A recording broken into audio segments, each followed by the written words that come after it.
Here we are, days out from the Royal Rumble. You got Matt Kelley, you got Matty Riser, you got the Wrestle Mats, and Matty.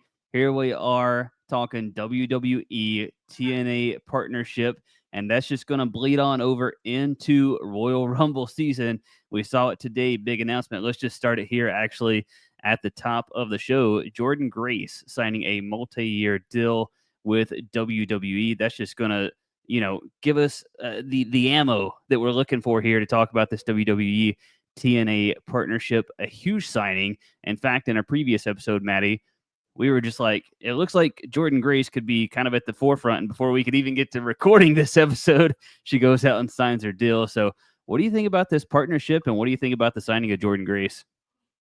Dude, Jordan Grace to the main roster, hopefully. I think she's ready. I think she's paid her dues. Yeah. And she was your knockouts champion. She's done all that. Now's the perfect time to get her in the mix with this new group of females like Rhea Ripley, Tiffany Stratton. I think this is the perfect time to introduce her to the WWE crowd. I think she's going to excel at this. Like Triple H has been scouting her. You've seen Shawn Michaels, Triple H have been kind of tooting her horn since last year's Rumble, I believe. Yeah, I mean, she got out there. She made an appearance at last year's Rumble, so she got that quick little introduction to the WWE crowd. Seems like they ate it up. They were ready for to see Jordan Grace. She came out there with the TNA Championship, and then at this point, like you're saying, it seems like she's bound for the main roster. I don't think we're getting Jordan Grace back in NXT or anything like that. In fact, I would say we probably see her in the Rumble. And talking about the Rumble, Matty, what do you say to a quick little Rumble challenge game since you destroyed my last one? Let's get after it. Let's get it. All right, here's how the game works, folks. So Matty's going to get 60 seconds. He is going to have to name the superstar. The only catch to this superstar is that they are a former Royal Rumble winner. So we're going to put 60 seconds on the clock, Matty, or somebody's going to put 60 seconds on the clock. Probably should have done that before I announced this game, but hey, we'll get there. 60 seconds. Let's get it, Matty. All right. What do we have here? Former champion. Former champion. Former champion. Are they still wrestling? They are still wrestling. Still wrestling. Did they win the title at WrestleMania? They did win a title at WrestleMania. Oh, these are very vague. Shoot. Heel or face? They have been both. Oh, currently face. Is it Rey Mysterio? It is not Rey Mysterio. So you're going to obligatorily have more guesses than you did the last time. Oh, okay. Let's see. This is tough, man. Yeah, 25 seconds. Oh, this is not going well. Are they over the age of 40? I think so. Okay. Is it Edge? No, he's not Edge. What am I doing? I'm butchering this one. Okay. Let's think. Do you think is he in the Royal Rumble this year? Yes. Oh man, it's got to be. You imagine? So not necessarily. I think he declared. I'll give you a. Well, we're out of time as the old iPhone goes off there. Come on, fella. Oh, come on. What the heck? So I'll be honest, Sheamus is not one of my favorites. Yeah, I kind of threw it in there because it's been a minute since Sheamus won the Rumble. He won from the number 22 spot back in 2012. Of course, going on to win his main event. He has one of the quickest main events. I guess that's probably the one, right? Where he, I don't know if that is the one, actually. Is that the one where he kicks Daniel Bryan? Yeah, it is. Daniel Bryan, you're right. Yeah. Okay. Because that was like right before the Yes movement. That was like the kind of the straw in the drink right there. Has that really been 12 years ago, though, since that happened? Yeah, because WrestleMania 30 was Bryan's big moment. So I think it happened at 29, something like that. Yeah. God, you're right. Oh, man, I think you're right. So, yeah, one of the quickest main events, or not main events, but starts and title matches to WWE history. So let's jump back in here to this TNA partnership, and we're going to talk about that, and then we'll talk a little bit about the Netflix era as well. But the TNA partnership is going to take our mid-card topic of the night, Matty. So the agreement that WWE puts out says that the agreement is going to enable talent to garner additional exposure across key WWE and TNA programming, including weekly flagship shows such as NXT. So I think that's an important distinction for people to get right off the bat there, that this is probably most likely not going to be, TNA talent coming over to Monday Night Raw, to SmackDown. I mean, we mentioned a few names before in a prior episode that, Nick Namath is there. So previously Dolph Ziggler. Joe Hendry has been seen on NXT television. The Hardys are over there. A number of talent that has been in WWE prior, but it seems like this is primarily set up for NXT. And Matty, I think that's really a good thing because it's going to help put spotlight on TNA, and it kind of gives WWE, whether it be NXT or the main roster, another avenue to go out and get talent. Absolutely. I think right off the bat, you have TNA is going to get more eyes on their product. So a lot more people are going to see their product. They're going to have a lot more with WWE as their backer almost. This probably opens the door for TNA to have a TV deal. You're going to have that was my first thought. Yeah, certain avenues. This is a different era of wrestling, Netflix era or not. But this isn't the Vince McMahon of the old where you just squash your competition. Everybody knows more wrestling is good wrestling for the fan, for revenue, for wrestling in general. So I think that's perfect for TNA. You're kind of seeing what AEW wasn't able to do with TNA. WWE is the big leagues. So I think this is just going to have a trickle-down effect on TNA moving forward. Yeah, so with that being said, I think that's actually a really good point, Matty, and that I think this is equally as good for TNA as it may be bad for AEW. And I don't wish bad on AEW, but there's a lot of missteps happening in AEW right now in terms of being able to capitalize on finding a way to get new blood in there. I think AEW kind of abandoned the ship a little bit when they saw all of this free agency coming up. They've signed a ton of prior WWE talent, which isn't a bad thing. Don't get me wrong. No. Guys need places to work. They're making a living. It's great. But it hasn't necessarily taken a bump in the ratings for AEW the way I think they probably hoped. And now TNA is drawing, from the numbers that I found, Matty, TNA is drawing about 75 to 90,000 viewers a week. And the hard thing about TNA is you don't know where to find them weekly. So back to your TV deal, I think it's going to be good for that. But with AEW, Matty, how much do you think this hurts their kind of recruiting process from this point on, knowing that TNA is sitting there and getting WWE weekly exposure? I think TNA, that's tough because you're going to chase the money, right? You're either going to chase the exposure, the money. AEW kind of has both of that right now. Is it a happy work environment? Think of like WCW in the late 90s. Wasn't necessarily the better product, but you're getting those guaranteed contracts, less work dates. You can always go over to WWE after this. So I think talent-wise, I think the guys that have already made the money, they're probably going to sway towards that WWE deal. But it's tough, man, because what Tony Khan's doing, like, we don't know. It's just kind of, I don't know. It's like a bull in a china shop right now. Yeah, I would agree. And I want to be more of a fan of AEW, but I do have a tougher time tuning in and there being kind of a lack of congruency as to what's going on there from a weekly standpoint. But let's jump back to NXT. We're already seeing for this upcoming week, by the time this airs, this will have already taken place. But Cora Jade, who is in NXT, already being advertised ahead of time for TNA. So it seems like that's going to be a weekly thing, and that TNA and NXT is kind of cross-promoting ahead of time. So this isn't like somebody just happens to show up here and there. I think this is going to be pretty active. Yeah, I think it's great. Great for the company. Like we said, great for wrestling in general. Whether it's NXT or WWE, you have hardcore NXT fans out there. And to get their platform a chance to work on the TNA product with different camera angles, a different style of wrestling, with some different veterans that you might not get in the NXT locker room. I think this is great. I think it's going to benefit both brands, especially NXT.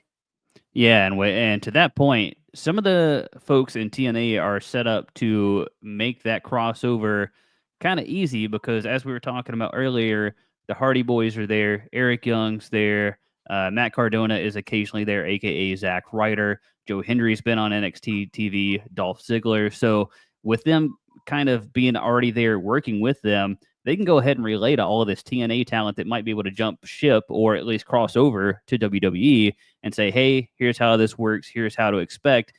Give them a bit of a life raft, before just jumping into the deep end. Yeah, and just because it's an NXT TNA partnership, that doesn't necessarily mean you won't see maybe an AJ Styles appear on a TNA Right, episode. right, You're still right. going to get that rub from the main roster. I don't necessarily say you'll see AJ Styles wrestling on a TNA pay-per-view or a PLE, whatnot. But I think you're definitely I think WWE NXT will definitely help the TNA product grow more eyes, whether it's social media or, like we said, the TV deals. I think there is a possibility that there is maybe some closure there for that AJ Styles would like, and maybe Oh, he does wander over there for a pay per view. It wouldn't be the most shocking thing, Motor but City Machine Guns, another one. yeah, WWE. I mean, there's so much talent, so much history in the TNA brand. It's been around what 20 years now. So, yeah. I mean, at least, yeah. so many feel good moments that could happen with TNA, and who knows what the future holds. But I'm loving it. So let's rehash a couple of these folks that have been in WWE, and let's talk about it, Matty, because they're going to want to promote, this deal with TNA with the biggest show, or one of the biggest shows rather for the WWE calendar in the Royal Rumble. So let's have a little prediction before our actual Royal Rumble prediction show. But the Hardy Boys, Dana Brooke, who is now Ash by Elegance, Eric Young, Gail Kim, Matt Cardona, aka Zack Ryder, and Nick Nemeth, who used to be Dolph Ziggler. We, of course, have the ever popular Joe Hendry. Who do you think makes an appearance in the Royal Rumble this week? I think we've got Hendry kind of as a lock at this point. It makes sense. Okay. Okay. Wow. I A mean, lock. just with the winning the TNA World Winning the title title. Yeah. and Okay. just already been on NXT, I think it would be a great spotlight for him. I don't necessarily know if you need tons of TNA talent in the Royal Rumble because we have talked No. I about, think it's one on each side. One on yeah, each side at most. I think you could make a case for, Dolph Ziggler, Nick Nemeth. I think those are the two that stick out to me as far as TNA talent that could make an appearance in the Rumble match. Now, as far as like the Hardys, yeah, but I think they could be used elsewhere for a pop, maybe like in the tag match, something like Yeah. that. Maybe, somebody gets hurt. We've seen kind of DIY kind of do some shady stuff. So maybe the Hardys get involved. But yeah, definitely Hendry. I wouldn't see why Nemeth couldn't make his. I don't know. That's a good question. Yeah. I mean, I wish I could disagree, but those are the two names that pop out at me as well. I mean, maybe Gail Kim as a little bit of a legend in the women's side, but other than that, unless Cardona is really truly re-signing as Cardona, maybe that's a place for it. But there doesn't seem to be a lot of legs to that right now, so I think it's kind of wait and see on that. Let's move into Yeah. our main event topic of the night, Matty, and that is that we are in the Netflix era, and I'm glad that we're doing this show now because as of us recording this, we have roughly about a month of data in kind of how the Netflix era is going to go here. And personally, Matty, I watched Friday Night SmackDown live for the first time in quite some time. A lot of times Okay. my schedule just doesn't line up to watch it live. Yeah. I do enjoy it. It's just hard to watch it live these days, but sat down and watched it live for the first time since it's moved to 3 hours. Oh, Matty, it That's a felt long 3 hours. it felt like a marathon, my friend. It felt Oh, like a God. marathon, especially when you contrast it to this Netflix product. So I don't know if it's like a little bit of a Mandela effect and it's paced the same way that it's always been paced, but something about this Netflix on Raw on Netflix, it feels smoother to me. It doesn't feel like it drags out. It feels like the commercials are better placed. It feels like the action gets to have its full breadth of time. I mean, hell, Right. I just watched Jey Uso, main event Jey Uso, come out of the crowd with Quavo, and it felt like a damn rock concert for 5 minutes of Jey Uso's entrance, and I don't think that happens on No. cable television. So, what do you think about this Netflix era so far, Matty? Well, I think we go back to the set, the ambiance of just everything's kind of tucked in closer. It's almost like you've kind of taken all that energy and bottled it up.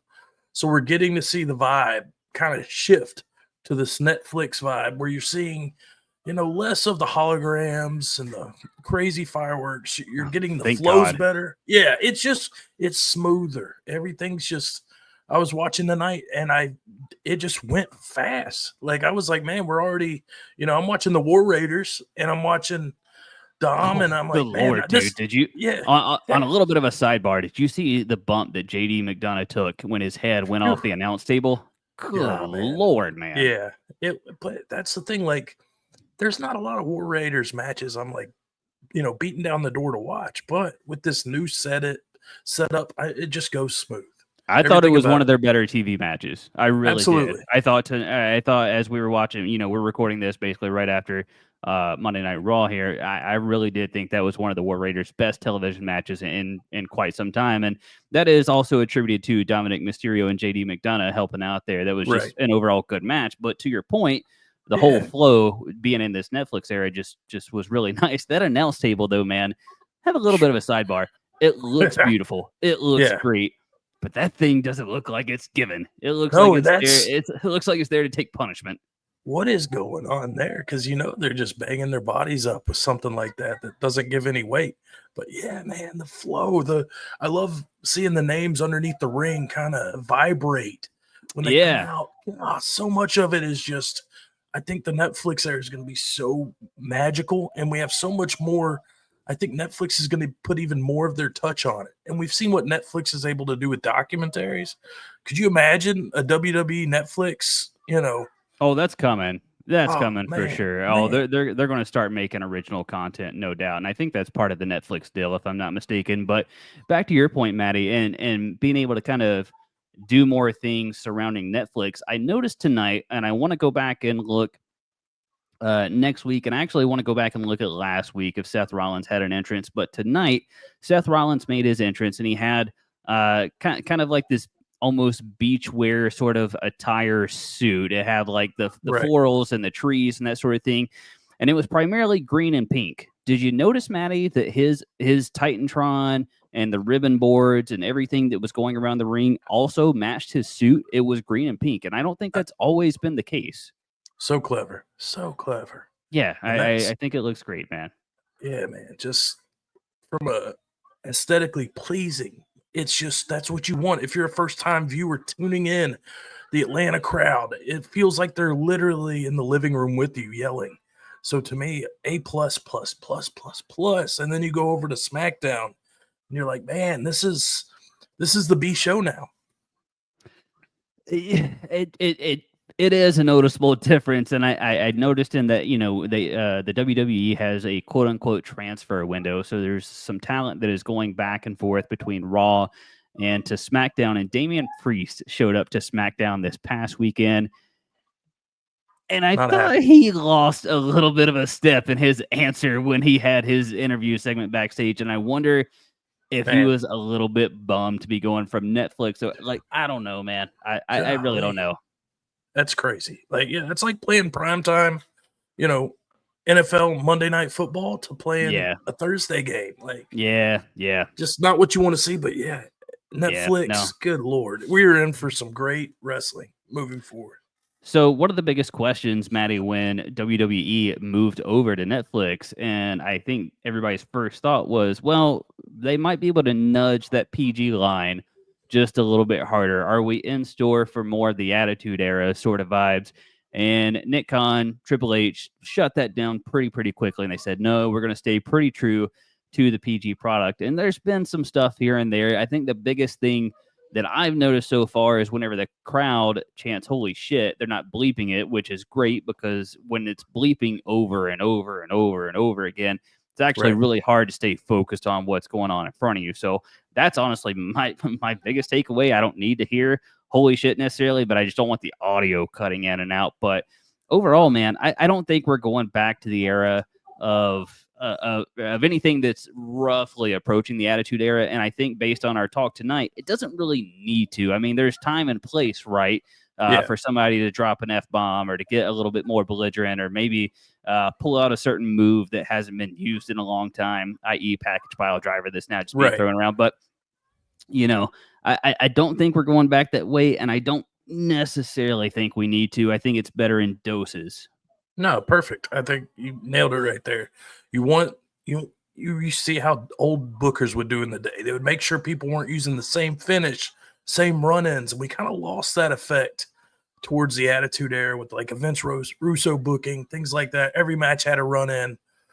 Cuss words were kind of leaned on more as a crutch, and I don't think you need that with this style of wrestling we have and the flow we're seeing in Netflix. We just watched the Saturday night main event with Fatu and Strowman. Strowman's bleeding out the nose. That's the only blood you saw all night, but it served a purpose. So I think like you said, the placement is everything. If you're gonna have the pile driver or a little blood, or you're gonna use cuss words, make them have meaning. Yeah, and I think that's kind of almost a little bit of a contrast that we're seeing now with AEW. And the AEW, when they first got going, they offered a lot of this stuff as an alternative, and you're like, oh Right. man, this is such a departure from what WWE was at the time, that like it almost feels fresh and it feels new.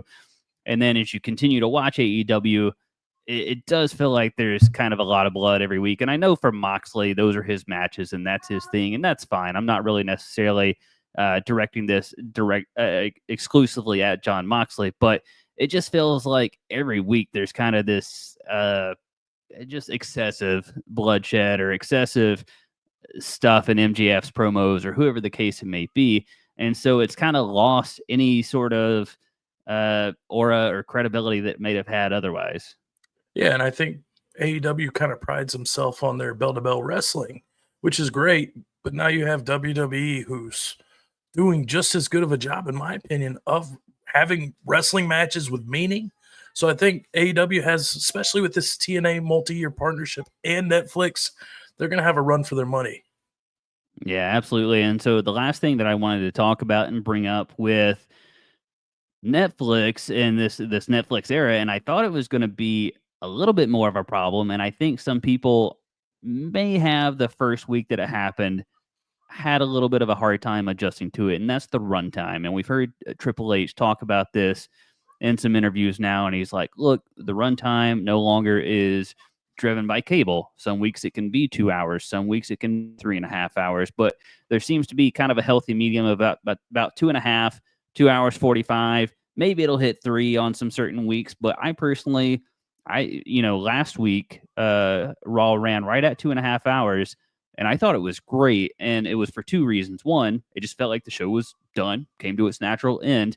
And Right. two, you're not clock watching anymore, which is kind of the thing that I hated about it being timed on television. It's like, these guys got 2 minutes left in this match. It's like something's not right. Something's not going to finish. Or the match has to push to a wonky finish or a wonky ending. You know what I mean? And we don't Yeah. have that anymore. So what do you think? What are your first takeaways in that Raw doesn't have this set structured end time anymore? I think it's good right now. I don't know long term how that's going to play in effect, if we're still going to be left kind of empty handed, if matches are going to run long eventually. But right now it's running smooth. So we'll see how it goes. I don't have a for sure answer long term, but I do like the idea of no limit. You kind of expect the unexpected. You might, it might be 2.5 hours and you get a 35, 45-minute main event match that nobody's thinking they're going to get. Nobody even knows because they think it's, you don't know the time frame, which is, I think it's perfect for the right now at the pace.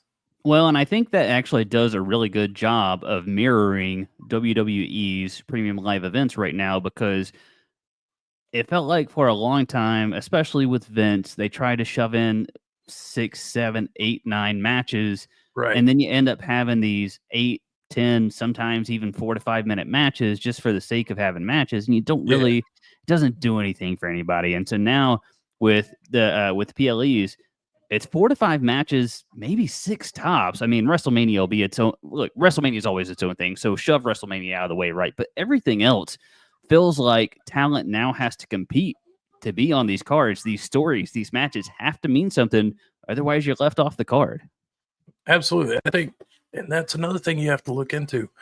At what point with the talent we have, do these PLEs start becoming a 2-night, PLE? Like a Royal Rumble, a men's Rumble one night, Royal Rumble is headed that way. Royal Rumble, I think, is the next big one to head that way. I mean, The money they've they already can make off that, like, yeah. So I mean, that's the biggest driving factor is they've already seen that they can make that money at WrestleMania. So I think Royal Rumble is the next most obvious one. You have the men's Rumble on one night, you have the women's Rumble on the next night, and people are going to show up. It's the Rumble. Who's not showing up for another Rumble? You're absolutely showing up for another one. So I think they can fill out 2 nights, and I think that's probably just around the corner. And then other than that, I mean, personally, I'd like to see him leave it at the Rumble at WrestleMania, but I think either SummerSlam's already been announced as 2 nights at some point, or it's next in line. I mean, they're all right there. So, as long as it's kind of like restricted to those, I don't need 2 nights of Bad Blood. I don't need 2 nights of Vengeance or Payback or anything not like at that. all. Yeah, just real exciting times because you see wrestling's just growing. The ticket prices are through the roof. Saudi Arabia or Saudi's playing such a big factor. We're having the Royal Rumble in Saudi next year. Who knows how long that could be a forever thing. You never know. That's how much money the WWE is making. And now we have TNA. We have so many partnerships we're going to see moving forward. And I wouldn't be surprised not only with Netflix, but for TNA, that's not the only brand that becomes part of the WWE umbrella. Yeah, no, wouldn't be shocked about that at all. So, as we mentioned at the top of the show, and as you've heard throughout the show, we are full steam ahead into Royal Rumble weekend here, and that's where we're headed with the next show, Matty. So, if you're checking out this show, the Royal Rumble show should be there for you to download and listen to as well, hopefully across as many platforms as possible. If it's not on your preferred platform yet, it is coming. We're new to it. It takes a while for the approval process. Promise it's coming, though. So, we'll be on Spotify, Apple, iHeartRadio, all the things, guys. WrestleMats is where you're able to find us on all the platforms, Matty? Social platforms, across the board. Everywhere. Yes, sir. Yep. At WrestleMats. Check us out. Get ready for those Royal Rumble predictions this Saturday. Let's go. All right. We'll see you then. Let's go.